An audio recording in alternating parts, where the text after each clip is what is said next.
महाभारत 24 या बुलेटिनमध्ये ब्रेक नंतर आपलं स्वागत। आता पाहूयात बातमी नगर जिल्ह्याची, कारण नगर जिल्ह्याचं राजकारण आहे हे कोणत्याही तिथले पक्ष मोठा नाहीये, तर तिथे सगळ्यात मोठा फॅक्टर आहे तो म्हणजे सगळ्या सोयऱ्यांचा।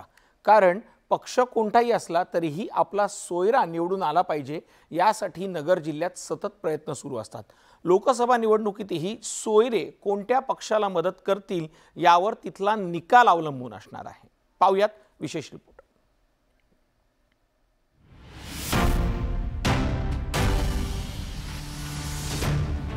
नगर जिल्ह्याचं राजकारण फक्त सहकार सम्राट, साखर सम्राट आणि शिक्षण सम्राट यांच्या भोवती फिरत नाही, तर नगर जिल्ह्यातलं राजकारण हे सोयरे सम्राट यांच्या भोवती फिरतं असं म्हटल्यास चुकीचं ठरणार नाही।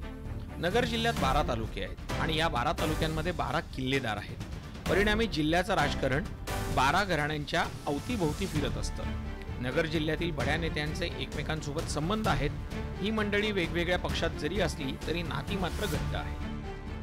बाळासाहेब थोरात, राधाकृष्ण विखे पाटील, सुजय विखे पाटील, श्रीरामपूरमधील कोल्हे काळे, यशवंतराव गडाख, प्रसाद तनपुरे, बबनराव पाचपुते, चंद्रशेखर घुले, नरेंद्र घुले पाटील, मोनिका राजळे आणि मधुकर पिचड हे जिल्ह्यातले मातब्बर नेते आहेत। हे सगळं एकमेकांमध्ये अशा पद्धतीने गुंफलं गेलेलं आहे की आपला सोयरा कोणत्या जरी पक्षामध्ये असला तरी त्याला सपोर्ट करण्याची जी भूमिका आहे ती भूमिकाच या भागातल्या लोकांना ही अंतर्गत अशी घ्यावी लागते आणि ती घेतलेली आहे असं वेळोवेळी प्रत्येक निवडणुकीमधून आपल्याला जाणवत आहे। जिल्ह्यातील या नेत्यांमधले नातेसंबंध कसे आहेत ते आता पाहूया। काँग्रेसचे नेते बाळासाहेब थोरात यांची बहीण आप्पासाहेब राजळे यांना सून म्हणून दिलेली आहे।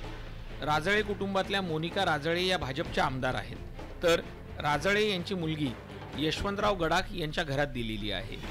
यशवंतराव गडाख यांचे सुपुत्र आमदार शंकरराव गडाख हे शिवसेना ठाकरे गटात आहेत। चंद्रशेखर घुले पाटील यांचे बंधू नरेंद्र घुले पाटील यांची मुलगी गडाख कुटुंबात सून म्हणून दिली।